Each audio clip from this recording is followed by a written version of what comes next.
ಅಯೋಗ್ಯ CT. Ravi ಏನಿದ್ದಾನೆ ಆತ ಲಕ್ಷ್ಮೀ ಹೆಬ್ಬಾಳ್ಕರ್ ಅವರಿಗೆ ಬಳಸಿರುವಂತ ಪದ ನಿಜವಾಗ್ಲೂ ಕೂಡ ಒಂದು ಅಮಾನವೀಯವಾಗಿರುವಂತದ್ದು. ಬಿಜೆಪಿಯವರಿಗೆ ವಿಚಾರದಿಂದ ಗೆಲ್ಲಲಿಕ್ಕೆ ಸಾಧ್ಯ ಆಗದೆ ಇರುವಂತ ಸಂದರ್ಭದಲ್ಲಿ ಅದು ಹೆಣ್ಮಕ್ಳು ಅಂತಾನೂ ಕೂಡ ನೋಡದೆ ಅವರ ತೇಜೋವಧೆಯನ್ನ ಮಾಡಿ ಕುಗ್ಗಿಸುವಂತ ಕೆಲಸಕ್ಕೆ ಇವತ್ತಿಳಿದಿಲ್ಲ, ಕಾಲಾನುಕಾಲದಿಂದ ಇಂಥದ್ದನ್ನೇ ಮಾಡ್ಕೊಂಡು ಬಂದಿದ್ದಾರೆ. ಇವತ್ತು ಅಮಿತ್ ಶಾ ಅವರು ಒಬ್ಬ ಗಡೀಪಾರಾಗಿದ್ದಂತ ವ್ಯಕ್ತಿ ಇವತ್ತು ಜನರ ಮತವನ್ನ ಖರೀದಿ ಮಾಡಿಕೊಂಡು ಕೊಳ್ಳೆ ಹೊಡ್ಕೊಂಡು ಇವತ್ತು ಸಂಸತ್ನಲ್ಲಿ ಕೂತ್ಕೊಳ್ಳೋದಕ್ಕೂ ಕೂಡ ಬಾಬಾ ಸಾಹೇಬ್ ಅಂಬೇಡ್ಕರ್ ಅವರು ಕೊಟ್ಟಿರುವಂತಹ ಸಂವಿಧಾನಬದ್ಧವಾಗಿರುವಂತಹ ಮತದಾನದ ಹಕ್ಕಿನಿಂದ. ಬಿಜೆಪಿ ತುಂಬಾ ಬರೀ ಹೆಣ್ಣುಮಕ್ಕಳುಗಳಿಗೆ ಲೈಂಗಿಕ ಕಿರುಕುಳ ಕೊಡುವಂತವ್ರು, ಮಾಡುವಂತವ್ರು, ಹೆಣ್ಣುಮಕ್ಕಳನ್ನ ಅಶ್ಲೀಲವಾಗಿರುವಂತಹ ಪದಗಳನ್ನ ಬಳಸಿ ಬೈಯುವಂತವ್ರು, ಕಪಾಳ ಮಾಕ್ಷ ಮಾಡುವಂತವ್ರು, ಇಂಥವ್ರಿಂದನೇ ಬಿಜೆಪಿ ಪಕ್ಷ ತುಂಬೋಗಿದೆ. ಸುವರ್ಣಸೌಧದಲ್ಲಿ ಬಾಬಾ ಸಾಹೇಬ್ ಅಂಬೇಡ್ಕರ್ ಅವ್ರ ಬಗ್ಗೆ ಅಮಿತ್ ಶಾ ಕೊಟ್ಟಿರುವಂತಹ ಒಂದು ಉಡಾಪೆತನದ ಹೇಳಿಕೆಯನ್ನು ವಿರೋಧಿಸಿ ಕಾಂಗ್ರೆಸ್ನವ್ರು ಎಲ್ಲರೂ ಕೂಡ ಒಂದು ಪ್ರತಿರೋಧ ಪ್ರತಿಭಟನೆಯನ್ನು ದಾಖಲು ಮಾಡಿದರು. ಬಾಬಾ ಸಾಹೇಬ್ ಅಂಬೇಡ್ಕರ್ ಅವರ ಫೋಟೋಗಳನ್ನ ಹಿಡಿದು ಅಮಿತ್ ಶಾ ಕ್ಷಮೆ ಕೇಳಬೇಕು ಅಂತ ಹೇಳಿ ಪ್ರತಿಭಟನೆಯನ್ನು ದಾಖಲು ಮಾಡ್ತಿದ್ದಂಥ ಸಂದರ್ಭದಲ್ಲಿ ಅಯೋಗ್ಯ ಸಿ.ಟಿ. ರವಿ ಲಕ್ಷ್ಮೀ ಹೆಬ್ಬಾಳ್ಕರ್ ಅವರಿಗೆ ಒಂದು ಅವ್ಯಾಚವಾಗಿರುವಂಥ ಅಶ್ಲೀಲವಾಗಿರುವಂಥ ಪದವನ್ನು ಬಳಸಿ ಮಾತಾಡಿರುವಂಥದ್ದು ಸರಿಯಾದದ್ದಲ್ಲ.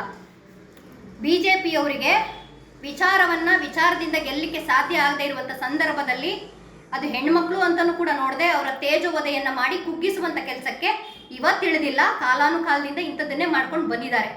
ಬಿಜೆಪಿ ತುಂಬಾ ಬರೀ ಹೆಣ್ಮಕ್ಳುಗಳಿಗೆ ಲೈಂಗಿಕ ಕಿರುಕುಳ ಕೊಡುವಂತವ್ರು, ಮಾಡುವಂತವ್ರು, ಹೆಣ್ಮಕ್ಳನ್ನ ಅಶ್ಲೀಲವಾಗಿರುವಂತಹ ಪದಗಳನ್ನ ಬಳಸಿ ಬೈಯುವಂತವ್ರು, ಕಪಾಳ ಮಾಕ್ಷ ಮಾಡುವಂತವ್ರು, ಇಂಥವ್ರಿಂದನೇ ಬಿಜೆಪಿ ಪಕ್ಷ ತುಂಬೋಗಿದೆ.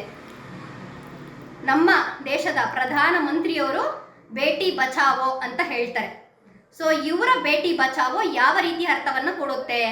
ಇವರೇ ಒಂದು ಸಲ ಲಖ್ಪತಿ ದೀದಿ ಅನ್ನುವಂಥ ಕಾರ್ಯಕ್ರಮದಲ್ಲಿ ಹೆಣ್ಣು ಮಕ್ಕಳ ಮೇಲೆ ನಡೆಯುವಂಥ ಅತ್ಯಾಚಾರ ಇರ್ಬೋದು, ಕಿರುಕುಳಗಳಿರ್ಬೋದು, ಅವ್ರ ಮೇಲೆ ಬಳಸುವಂಥ ಅವ್ಯಾಚ ಶಬ್ದಗಳಿರ್ಬೋದು, ಇದು ಯಾವುದು ಕೂಡ ಒಪ್ಪುವಂಥದ್ದಲ್ಲ.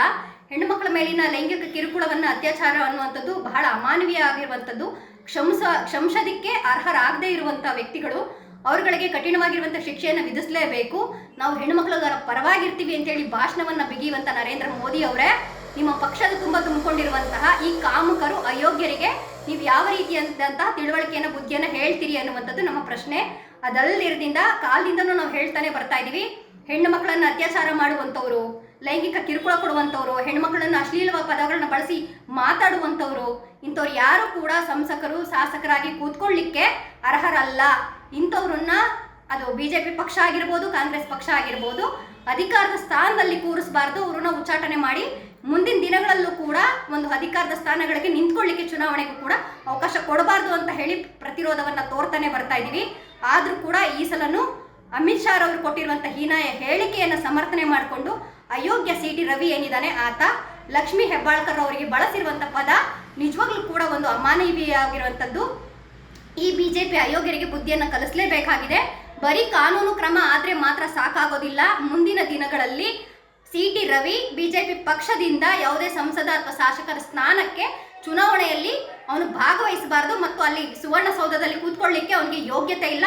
ಅವನನ್ನು ಸುವರ್ಣಸೌಧದಿಂದ ಅವನನ್ನು ಉಚ್ಚಾಟನೆ ಮಾಡಬೇಕು ಅಂತ ಹೇಳಿ ಮಹಿಳಾ ಮುನ್ನಡೆ ಸಂಘಟನೆ ಮತ್ತು ಕರ್ನಾಟಕ ಜನಶಕ್ತಿ ಸಂಘಟನೆ ಈ ಮೂಲಕ ಆಗ್ರಹಿಸ್ತಾ ಇದ್ದೀವಿ. ಇದಕ್ಕೆ ನಮ್ಮ ಪ್ರತಿರೋಧ ಇದೆ. ಕೇಂದ್ರದ ಗೃಹ ಸಚಿವರಾಗಿರುವಂತಹ ಅಮಿತ್ ಶಾ ಅವರು ಸಂಸತ್ನಲ್ಲಿ ಮಾತಾಡಬೇಕಾದ್ರೆ ಅಂಬೇಡ್ಕರ್ ಅನ್ನುವಂಥ ಹೆಸರು ಈಗ ಟ್ರೆಂಡ್ ಆಗಿಬಿಟ್ಟಿದೆ, ಅದ್ರ ಬದಲಿಗೆ ದೇವರ ನಾಮವನ್ನಾದರೂ ಜಪಿಸಿದ್ರೆ ಪುಣ್ಯನಾದರೂ ಬರ್ತಿತ್ತು ಅಂತ ಹೇಳಿ ಒಂದು ಉಡಾಫೆಯ ಮತ್ತು ದುರಹಂಕಾರದ ಮಾತುಗಳನ್ನು ಮಾತಾಡಿರುವಂಥದ್ದು ಸರಿಯಾದದ್ದಲ್ಲ, ಇದು ಖಂಡನೀಯ. ಅಂಬೇಡ್ಕರ್ ಅನ್ನುವಂಥ ಹೆಸರು ಅಮಿತ್ ಶಾ ಅವರು ತಾಯಿ ಗರ್ಭದಿಂದ ಆಚೆ ಬರೋದಕ್ಕಿಂತ ಮುಂಚೆನೇ ಬರೀ ಭಾರತದಲ್ಲಿ ಮಾತ್ರ ಅಲ್ಲ, ಹಲವು ದೇಶಗಳಲ್ಲಿ ಸುವರ್ಣಾಕ್ಷರಗಳಲ್ಲಿ ಬರೆಯಲಾಗಿದೆ. ಯಾಕೆ ಅಂತಂದರೆ ಇವತ್ತು ಅಮಿತ್ ಶಾ ಅವರು ಒಬ್ಬ ಗಡೀಪಾರಾಗಿದ್ದಂಥ ವ್ಯಕ್ತಿ ಇವತ್ತು ಜನರ ಮತವನ್ನ ಖರೀದಿ ಮಾಡಿಕೊಂಡು ಕೊಳ್ಳೆ ಹೊಡ್ಕೊಂಡು ಇವತ್ತು ಸಂಸತ್ನಲ್ಲಿ ಕೂತ್ಕೊಳ್ಳೋದಕ್ಕೂ ಕೂಡ ಬಾಬಾ ಸಾಹೇಬ್ ಅಂಬೇಡ್ಕರ್ ಅವರು ಕೊಟ್ಟಿರುವಂತಹ ಸಂವಿಧಾನಬದ್ಧವಾಗಿರುವಂತಹ ಮತದಾನದ ಹಕ್ಕಿನಿಂದ. ಹಾಗಾಗಿ ಅವರ ಈ ಉಡಾಫೆತನದ ಉಡಾಫೆತನದ ಒಂದು ಮಾತುಗಳನ್ನು ಅವರು ವಾಪಸ್ ಪಡಿಬೇಕು. ಬಾಬಾ ಸಾಹೇಬ್ ಅಂಬೇಡ್ಕರ್ ಅವರ ಮೂರ್ತಿ ಮುಂದೆ ಮಂಡಿ ಉರಿ ಕೂತು ಕ್ಷಮಾಪಣೆಯನ್ನು ಕೇಳಬೇಕು ಅಂತ ಹೇಳಿ ಕರ್ನಾಟಕ ಜನಶಕ್ತಿ ಮಹಿಳಾ ಮುನ್ನಡೆ ಸಂಘಟನೆ ಮುಖಾಂತರ ನಾವು ಆಗ್ರಹವನ್ನು ಮಾಡ್ತಾ ಇದ್ದೀವಿ. ಜೊತೆಗೆ ಈ ಬಿಜೆಪಿ ಪಕ್ಷ ತಾನು ಅಧಿಕಾರಕ್ಕೆ ಬಂದಿರುವಂಥದ್ದು ಸಂವಿಧಾನವನ್ನು ಬದಲಾಯಿಸಲಿಕ್ಕೆ ಅನ್ನುವಂತಹ ಮಾತುಗಳನ್ನು ಅವರು ಮೊದಲಿಂದನೂ ಕೂಡ ಹೇಳ್ಕೊಂಡು ಬರ್ತಾ ಇದ್ದಾರೆ. ನಾವು ಮುಂದಕ್ಕೂ ಕೂಡ ಅಂಬೇಡ್ಕರ್ ಅವರ ಹೆಸರನ್ನು ಹಳಸಾಕಬಹುದು, ಬಾಬಾ ಸಾಹೇಬ್ ಅಂಬೇಡ್ಕರ್ ಅವರು ಕೊಟ್ಟಿರುವಂತಹ ಸಂವಿಧಾನವನ್ನು ಕಿತ್ತು ಬಿಸಾಕಬಹುದು ಅನ್ನುವಂತಹ ದುರಾಲೋಚನೆಗಳೇನಾದರೂ ತಲೆಯಲ್ಲಿ ತುಂಬಿಕೊಂಡಿದ್ರೆ ದಯವಿಟ್ಟು ಮಿಸ್ಟರ್ ಅಮಿತ್ ಶಾ ಅವರೇ ಅಂತಹ ಆಲೋಚನೆಗಳನ್ನು ತೆಗೆದು ಹಾಕಿಬಿಡಿ. ಈ ನೆಲ ಹಿಟ್ಲರ್ನ ಒಂದು ಆಳ್ವಿಕೆಯನ್ನು ಕಂಡಿದೆ, ಸರ್ವಾಧಿಕಾರಿಯಾಗಿರುವಂಥ ಹಿಟ್ಲರ್ನ ದುರಂತವನ್ನು ಕೂಡ ನೋಡಿದೆ. ಹಾಗೆಯೇ ಬಿಜೆಪಿ ಮತ್ತು RSS ನ ದುರಹಂಕಾರದ ನಡವಳಿಕೆಯನ್ನು ಕೂಡ ಕಾಣ್ತಾ ಇದೆ. ಮುಂದಿನ ದಿನಗಳಲ್ಲಿ ಈ ದುರಹಂಕಾರದ ನಡವಳಿಕೆಗೆ ಬಾಬಾ ಸಾಹೇಬ್ ಅಂಬೇಡ್ಕರ್ ಅವರು ಕೊಟ್ಟಿರುವಂತಹ ಶಿಕ್ಷಣ, ಸಂಘಟನೆ ಮತ್ತು ಹೋರಾಟದ ಮುಖಾಂತರ ಈ ದೇಶದಲ್ಲೆಲ್ಲ ಜನ ನಿಮಗೆ ಸರಿಯಾಗಿರುವಂತಹ ಬುದ್ಧಿಯನ್ನು ಕಲಿಸ್ತಾರೆ ಅಂತ ಹೇಳ್ತಾ, ನೀವು ಕೊಟ್ಟಿರುವಂತಹ ಏನು ಹೇಳಿಕೆ ಇದೆ ಅದನ್ನ ನೀವು ವಾಪಸ್ ಪಡಿಬೇಕು. ಬಾಬಾ ಸಾಹೇಬ್ ಅಂಬೇಡ್ಕರ್ ಅವರ ಒಂದು ಪ್ರತಿಮೆ ಮುಂದೆ ಕೂತು ಮಂಡಿ ಊರಿ ನೀವು ಕ್ಷಮಾಪಣೆಯನ್ನ ಕೇಳಬೇಕು ಅಂತೇಳಿ ಈ ಮುಖಾಂತರ ನಾವು ಆಗ್ರಹಿಸ್ತೇವೆ. ಮತ್ತಷ್ಟು ವಿಶೇಷ ವಿಡಿಯೋಗಳನ್ನು ನೋಡಲು ಮತ್ತು ಹೊಸ ವಿಡಿಯೋಗಳ ಬಗ್ಗೆ ತಿಳಿಯಲು EDina.com ಯೂಟ್ಯೂಬ್ ಚಾನೆಲ್ ಸಬ್ಸ್ಕ್ರೈಬ್ ಮಾಡಿ ಮತ್ತು ಬೆಲ್ ಐಕಾನ್ ಕ್ಲಿಕ್ ಮಾಡಿ.